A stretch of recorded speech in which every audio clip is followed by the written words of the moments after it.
6 sudah dicanangkan Bapak Gembala, yaitu ini, rich people make disciple. Yang artinya menjangkau orang, dan orang yang kita jangkau itu kita jadikan murid, make disciple. Jadi tema ini bicara tentang bagaimana kita bergerak menjangkau orang dan membuat seseorang itu jadi murid Yesus. Nanti kita akan lihat bagaimana sih caranya gitu kan. Jadi dari kata disciple ini muncul kata discipleship. Disciple yang berarti murid, muncul kata discipleship, pemuritan. Jadi sebenarnya amanat agung ini ditindaklanjuti dengan konsep pemuritan. Nanti kita akan lihat sama-sama. Sebelumnya ayo kita baca ayatnya sama-sama. Mari kita buka Matius 28 ayat 16 sampai 20. Yang bawa Alkitab silahkan dibawa Alkitabnya. Yang tidak bisa nebeng tetangganya, gitu kan. Oke. Matius 28 kita akan baca mulai dari ayat 16. Sudah terbuka semuanya, saya memang tidak cantumkan di sini ayatnya. Saya baca mulai ayat 16 ya. Dan ke-11 murid itu berangkat ke Galilea, ke bukit yang telah ditunjukkan Yesus kepada mereka. 17. Ketika melihat dia, mereka menyembahnya, tetapi beberapa orang jadi ragu-ragu. Yesus mendekati mereka dan berkata, "Kepadaku telah diberikan segala kuasa di surga dan di bumi. Karena itu pergilah, jadikanlah semua bangsa muridku dan baptislah mereka dalam nama Bapa dan Anak dan Roh Kudus, dan ajarlah mereka melakukan segala sesuatu yang telah kuperintahkan kepadamu. Dan ketahuilah aku menyertai kamu senantiasa sampai kepada akhir zaman." Jadi dalam konteks ayat ini Yesus kasih amanat agung. Dalam bahasa Inggris kita tahu Great Commission kepada murid-muridnya. Amanat artinya tugas, artinya perintah. Kalau anak-anak sekolah biasanya upacara ada namanya amanat upacara. Ya benar ya Pak ya. Pak Franky yang biasanya setiap pagi apel pasti ada amanat dari pemimpin. Dan ini Yesus kasih kepada murid-muridnya. Kalau kita lihat kronologi sebelum terjadinya amanat agung ini, bisa next multimedia, bisa siapkan PowerPoint saya kembali lagi. Maka akan jadi seperti ini. Kronologi sebelum sampai kepada konteks amanat agung, ini dia kronologisnya. Pertama Yesus dibaptis. Setelah dibaptis dia memanggil murid-muridnya. Oke, ini salah satu murid saya nih. Nanti kecil-kecil, nggak apa, nanti dia naik lagi mendengarkan. Ya, setelah dia panggil murid-muridnya, dia ajar murid-muridnya, bukan hanya dipanggil tapi diajar. Setelah dia ajar murid-muridnya, Yesus melayani bersama murid-muridnya 3,5 tahun. Yesus melayani di dalam dunia. Lalu Yesus mati, Yesus bangkit. Sebelum dia naik ke surga, dia kasih amanat agung kepada murid-muridnya.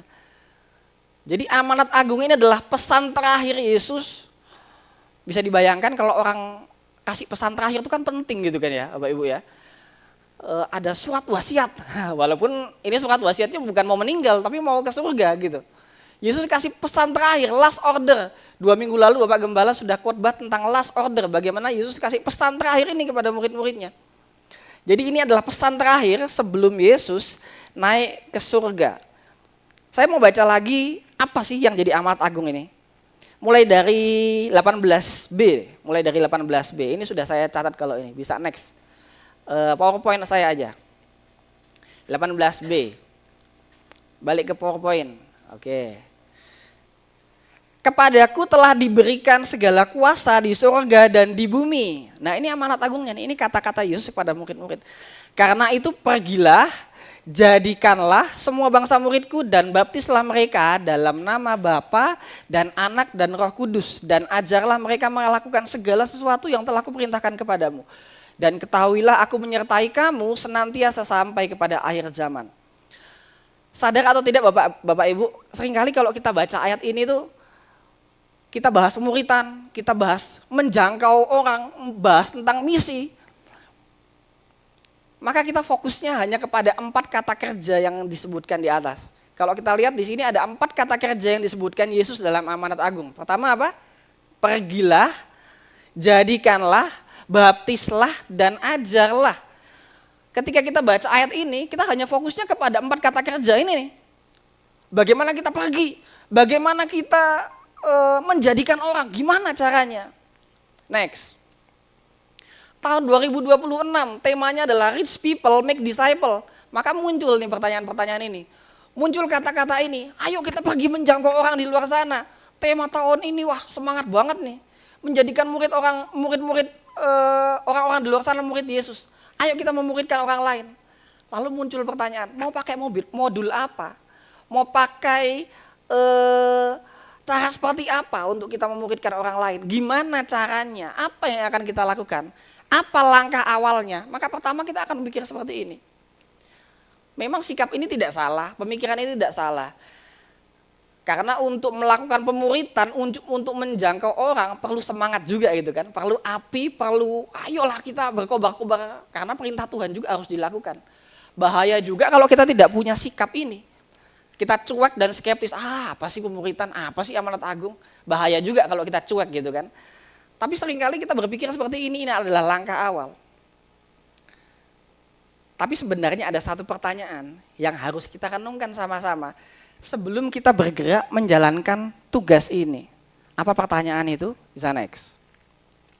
Apakah kita sudah dimuridkan? Apakah kita sudah menjadi murid Yesus? Coba renungkan bersama pertanyaan ini. Kenapa pertanyaan ini penting? Karena jelas bahwa amanat agung ditujukan Yesus kepada murid-muridnya. Bisa next multimedia. Di ayat 16 di sana dikatakan ke-11 murid itu.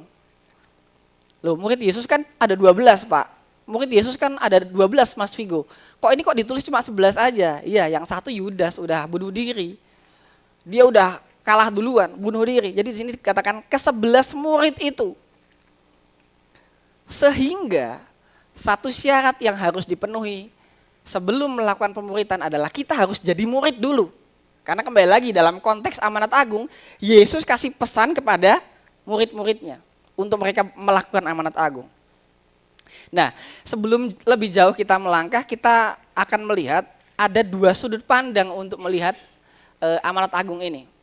Next, multimedia. Bagi murid-murid Yesus, maka amanat agung ini bukan menjadi tahap awal, tapi tahap lanjutan. Kenapa? Karena murid-murid Yesus ketika menerima amanat agung ini, mereka sudah di posisi sebagai murid. Ketika mereka menerima tugas dari Tuhan, mereka posisinya sudah sebagai murid. Mereka sudah melewati proses-proses ini. Mereka dipanggil Tuhan, mereka diajar Yesus, mereka diproses, mereka ditegur, mereka dimarahin. Wah, nggak enak. Namanya jadi murid tuh nggak enak, Bapak Ibu. Ada banyak kisah di mana Yesus itu menegur, kalian kurang iman. Kamu udah sama-sama aku, tapi ketika lewati badai kalian takut, tidak beriman. Murid-murid sudah melewati proses ini. Dan amanat agung menjadi tahap lanjutan sebagai tugas untuk dilakukan murid-murid. Yang kedua, sudut pandang yang kedua adalah amanat agung ini bagi bangsa-bangsa merupakan tahap awal. Di mana bangsa-bangsa ini bangsa-bangsa yang tidak mengenal Tuhan, bangsa-bangsa yang berdosa, bangsa-bangsa yang jauh dari Tuhan. Amanat agung berfungsi sebagai berita keselamatan kepada mereka. Hei kamu jauh daripada Tuhan, datang. Ayo jadi murid Yesus. Jadi ketika melihat amanat agung ini ada dua sudut pandang yang kita harus pahami. Sudut pandang tahap lanjutan atau tahap awal. Nah sekarang pertanyaannya kita ada di titik mana? Kita ada di titik mana nih? Kita sudah diproses Tuhan nggak? Kita mau taat nggak jadi murid Tuhan? Karena murid-murid sudah melewati tahap ini. Multimedia bisa siapkan videonya ya. Minggu lalu saya ajak murid saya sebagai ilustrasi untuk main satu lagu sebagai ilustrasi. Ketika saya kasih perintah kepada murid saya untuk main pianonya, main lagu gitu. Itu bukan tahap awal buat dia. Tapi itu tahap lanjutan di mana dia sudah belajar. Dan ketika dia terima perintah saya, dia tinggal melakukan tugas itu. Saya bisa bilang sama Pipin, kasih ajarin anak-anak youth main musik. Nah gitu kan. Ajarin anak-anak sekolah minggu, jadikan semua anak sekolah minggu pemain musik, bisa. Itu bukan tahap awal buat dia. Itu tahap lanjutan karena dia sudah belajar. Ayo kita lihat videonya dulu. Video, oke. Yang menikmati les adalah Kinki. Oh, Ini waktu ini les teman musik. sejati ini, si Stephen. Nah, ini murid terkecil saya nih. mulutnya ya. Sedang menikmati bapaknya ngelesin musik. Video kedua, bisa next. Hidup ini. Adalah kesempatan. Lihat dia ekspresinya mami. Hidup ini untuk melayani Tuhan. Amin. Jangan sia-siakan waktu yang Tuhan beri. Hidup ini harus jadi berkat. Haleluya. Oke, bisa stop. Oh, Ya, ketika Bapak Gembala canangkan tahun ini tahun 2026 temanya Rich People Make Disciple. Saya bilang sama istri saya bahwa kita bersyukur kita sudah melakukan satu tugas dari tema ini. Kita bukan rich people, tapi kita make people. Kita membuat seseorang murid Yesus. Tinggal PR-nya adalah saya sebagai orang tua adalah menjadikan dia murid Yesus. Dimasukin nilai-nilai firman Tuhan yang banyak, mulai dari kecil, sebelum waktunya terlambat. Karena semakin gede anak-anak semakin wawasannya semakin besar, waduh semakin banyak semakin susah ya diajarin ya. Saya masih banyak belajar dalam hal itu.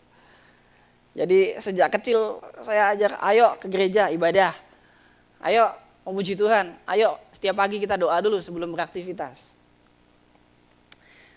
Dan itu juga yang dilakukan Yesus kepada murid-muridnya. Diajar, diproses. Kesimpulannya adalah, next. Untuk jadi mentor, kita harus jadi murid dulu. Untuk jadi pengajar, kita harus mau belajar. Dan yang paling bawah, untuk melakukan tugas pemuritan, maka kita harus siap dimuridkan dulu. Kita harus siap jadi murid dulu. Katakan sama-sama ya Bapak Ibu. Jadi murid Yesus. Sekali lagi, jadi murid Yesus. Baru memuridkan orang. Loh, yang kedua kok malah gak disuarakan ya? Berat ya, kayaknya berat banget gitu ya. Memuridkan orang gimana sih caranya gitu. Jadi kalau jadi murid Yesus ya siap belajar, siap mengajar juga. Ketika mempersiapkan bahan ini saya merenungkan sesuatu seperti ini.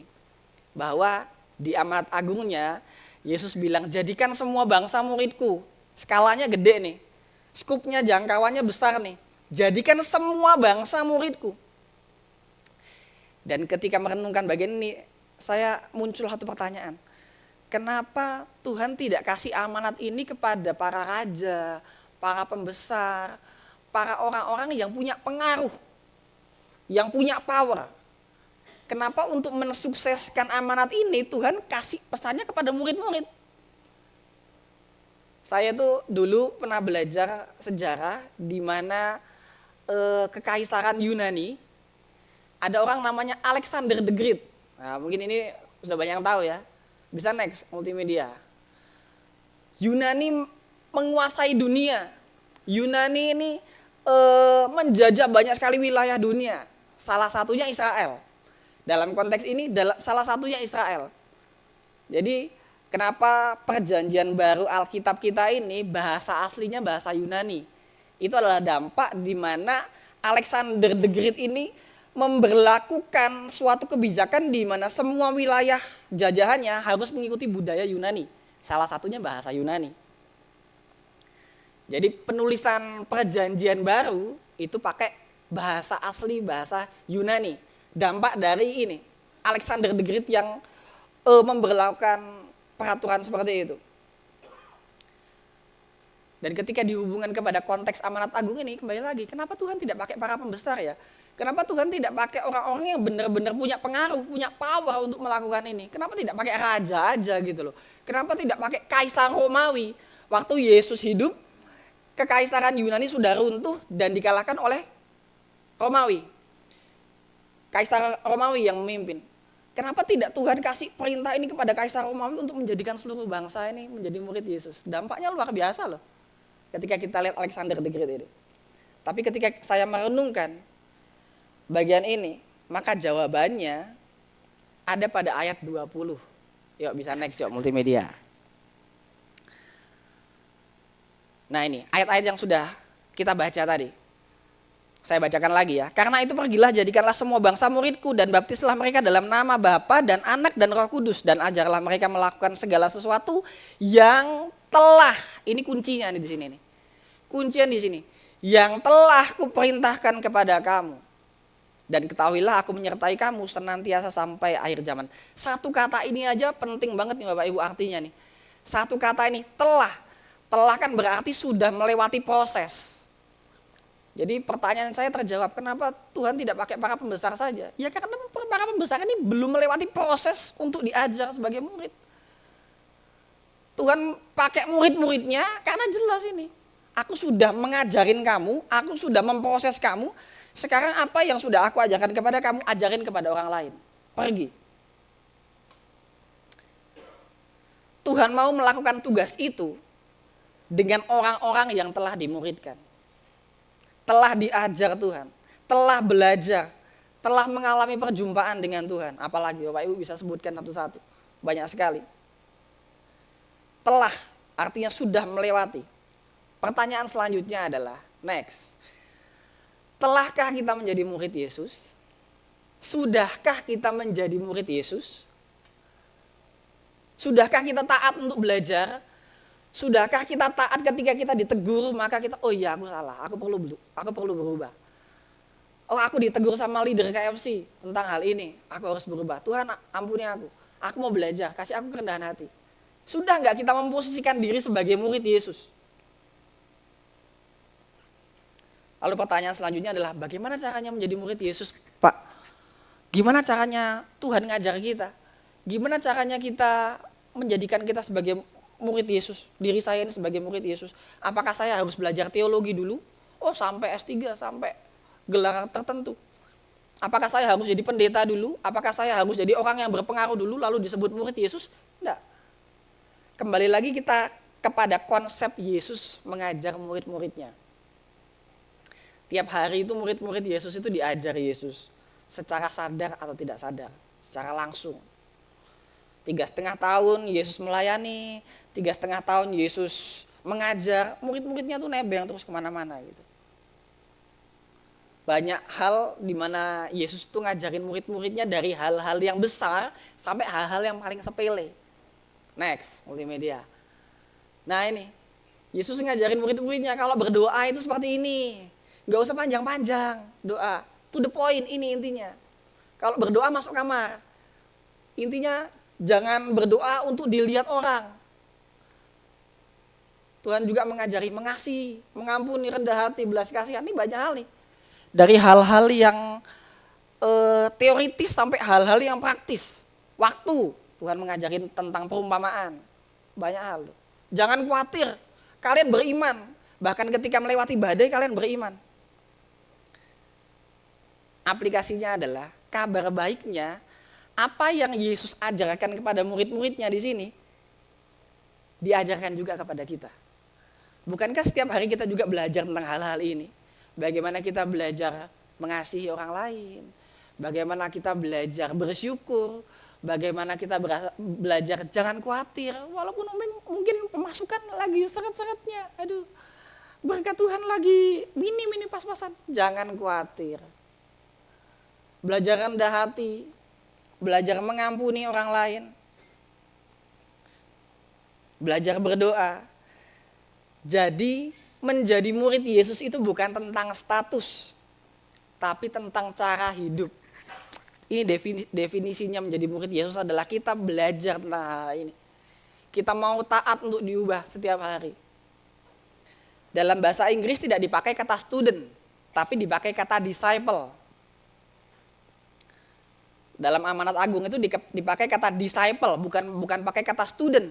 Sama-sama murid nih. Tapi yang dipakai kata disciple, bukan student.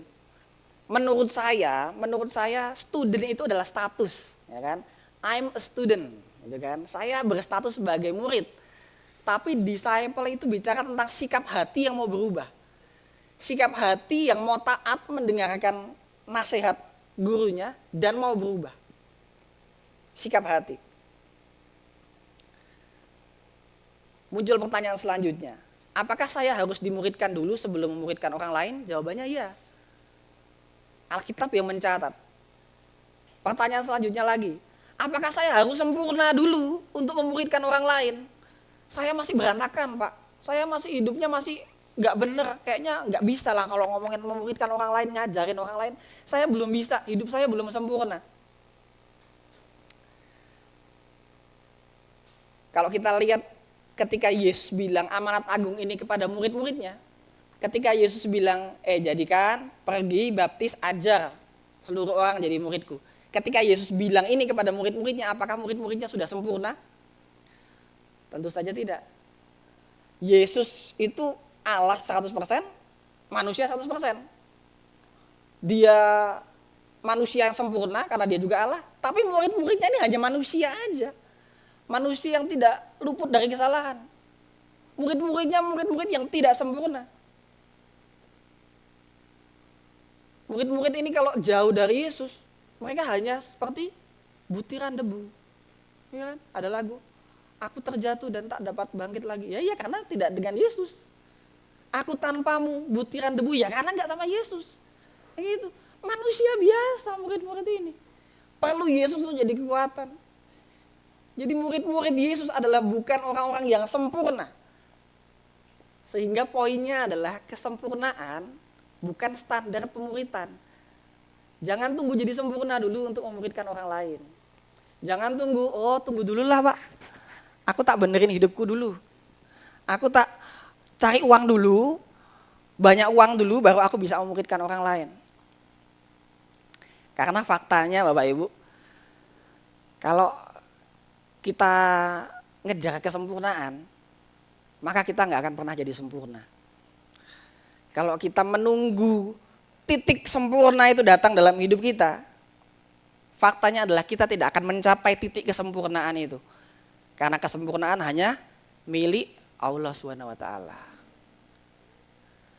Manusia lemah gini kok disamain sama Tuhan, nggak bisa dong. Manusia ini hidup di dalam dunia yang jahat, hidup dalam dunia yang kotor. Setiap hari kita bergelut dengan kejahatan, setiap hari kita bergelut dengan dosa, mau diharap sempurna, nggak bisa. Dunia narik kita menjadi orang-orang yang berdosa. Kalau kita nunggu sempurna dulu nggak bisa. Tidak semudah itu Ferguson. Iya, sama seperti murid-murid Yesus ini. Ketika amanat agung datang kepada mereka, mereka orang-orang sederhana. Mereka orang-orang yang Petrus, Yakobus, nelayan mereka. Mereka bukan seperti Rasul Paulus yang teologinya jago gitu kan. Wah, ahli Taurat. Murid-murid Yesus ini orang-orang yang tidak luput dari kesalahan. Saya mencatat ada beberapa poin. Yuk next yuk. Nah ini, Yesus itu sempurna, tapi murid-murid Yesus tidak sempurna. Petrus, ini sifat-sifat murid-murid Yesus nih beberapa nih. Petrus ini emosional dia. Dia bergerak dulu baru mikir, gitu kan. Ini tipe-tipenya Petrus. Dia bahkan menyangkal Yesus. Wah, Thomas, dia ragu-ragu dan skeptis tentang kebangkitan Yesus. Kalau aku nggak pegang dulu aku nggak percaya. Dia orangnya logika banget gitu ya. Thomas, Yakobus dan Yohanes ambisi kekuasaan. Ibunya bilang, Yesus nanti kalau di kerajaan Allah, kerajaan surga, bisa nggak anakku di dua-duanya duduk di sebelah kanan Allah Bapa? Nah, pengen kekuasaan. Filipus lambat mengerti. Bahkan beberapa kali, beberapa cerita dalam kitab Injil, murid-murid ini berdebat siapa yang terbesar. Cari pengakuan. Yesus bilang, kalian lihat anak kecil itu loh. Belajar rendah hati. Kurang iman saat menghadapi badai. Ini profilnya murid-murid Yesus nih. Melarikan diri saat Yesus ditangkap. Dari sini kita bisa lihat bahwa Tuhan tidak menunggu mereka sempurna dulu, baru dikasih amanat agung. Tuhan tidak menunggu imannya mereka 100% dulu. Aku masih kurang imannya, aku masih belum bisa berdoa. Tuhan tidak menunggu karakter mereka sempurna, tidak menunggu hidupnya rapi dulu, tidak menunggu banyak uang dulu untuk memberikan amanat ini kepada mereka. Next, sehingga kesimpulannya adalah menjadi murid dan memuridkan adalah bagian kita. Tetapi menjadi sempurna adalah bagian Tuhan. Karena kita nggak bisa sampai kepada titik kesempurnaan ini. Menjadi murid dan memuridkan itu tanggung jawab kita. Karena amanatnya seperti itu. Jadi murid, memuridkan bagian kita. Tapi kita tidak harus menjadi sempurna dulu baru melakukan bagian kita. Contohnya adalah Daud. Yuk kita buka sama-sama, saya tidak cantumkan. Daud, 1 Samuel 22. 1 Samuel 22. Saya tidak akan baca semuanya. Ayat 1 aja deh, ayat 1. Ayat 1 dan ayat 2. Multimedia bisa tolong Alkitab elektroniknya. 1 Samuel 22 ayat 1 dan 2. Saya baca ya, ayat 1 mulai. Lalu Daud pergi dari sana dan melarikan diri ke Gua Adulam. Ketika saudara-saudaranya dan seluruh keluarganya mendengar hal itu, pergilah mereka ke sana mendapatkan dia. Ayat 2 nih, ini yang luar biasa. Next. Berhimpunlah juga kepadanya setiap orang yang dalam kesukaran, setiap orang yang dikejar-kejar tukang piutang, setiap orang yang sakit hati, maka ia ini Daud, menjadi pemimpin mereka. Bersama-sama dengan dia ada kira-kira 400 orang. Wah, 400 orang. Gereja kita enggak muat 400 orang. Ayat 1 dikatakan Daud ini melarikan diri. Kalau melarikan diri berarti ada yang kejar dong. Kalau kita baca konteks ayat ini adalah dia hidupnya sedang tertekan, sedang dikejar-kejar Saul, pengen bunuh Daud. Yang tadinya Daud ini pahlawan nasional, bunuh Goliat, sekarang jadi buronan. Tertekan, mentalnya sedang terguncang nih. Dia melarikan diri. Kenapa melarikan diri? Karena dikejar Saul, pengen dibunuh. Ketika dia dalam keadaan yang berantakan ini, ayat 2 next. Dalam kehendak Tuhan, datang orang-orang yang bermasalah juga. Datang orang-orang yang, ini nih daftarnya. Orang-orang yang tidak bisa bayar hutang. Orang-orang yang sakit hati, orang-orang yang berantakan. Apakah lalu Daud bilang, aku juga lagi tekanannya lagi berat. Nanti aja lah seminggu lagi aku jaga hati dulu deh. Aku beresin dulu deh, hidupku aku tata lagi. Apakah Daud bilang begitu? Enggak. Di sana dikatakan dia menjadi pemimpin mereka. Daud ngajar mereka. Dan 400 orang ini menjadi cikal bakal pasukannya Daud. Ketika Daud berperang, maka 400 orang ini yang tadinya sakit hati bisa perang dan bisa menang. Daud itu luar biasa. Jadi Tuhan itu tahu kalau kita nggak sempurna Bapak Ibu. Tuhan sangat tahu. Karena Tuhan juga melewati masa jadi manusia 100%, sama seperti kita. Dia melewati masa sakit, digigit nyamuk juga sakit, ya kan? Nggak enak, gatal, ya dia merasakan itu. Disakitin orang, hatinya terluka, dia juga ngalamin itu. Lapar, puasa, dia juga mengalami itu. Sama seperti kita, manusia yang lemah. Tapi dia tahu ketika dia kasih pesan itu kepada kita, murid-muridnya, maka dia akan sertai kita. Maka dia akan kasih kekuatan sama kita. Ayat 20 dikatakan, balik lagi ke Matius 28. Matius 28 ayat 20. Ya, di sana dibilang, aku menyertai kamu senantiasa sampai kepada akhir zaman. Ini kuncinya Bapak Ibu. Ini kuncinya, Tuhan tahu kita ini lemah. Kita ini mudah jatuh. Kuncinya ada di penyertaan Tuhan. Tanpa penyertaan Tuhan kita nggak akan kuat. Jangan coba-coba deh kita pakai kekuatan sendiri. Karena nyatanya kembali lagi, butiran debu. Itu deh. Gampang jatuh. Ya kan? Dikasih apa beranda postingan yang mengulik hati, wah kepancing emosi, ini apa sih, gimana sih, langsung necting, gampang terjebak dan gampang terpancing gitu kan. Ini kuncinya, hanya oleh penyertaan Tuhan kita bisa punya kekuatan. Kesimpulan dari bagian ini adalah Tuhan tetap panggil kita yang tidak sempurna untuk melakukan amanat agung. Untuk melakukan tugas pemuritan. Tuhan tahu kita tidak sempurna. Tapi Tuhan juga tetap menuntut kita untuk melakukan tugas itu. Jangan tunggu sempurna dulu baru mau jadi berkat. Dan kalau kita tahu kita tidak sempurna, kita mudah jatuh, maka bergantunglah kepada penyertaan Tuhan. Cari Tuhan. Setiap hari cari Tuhan. Tuhan, aku nggak bisa.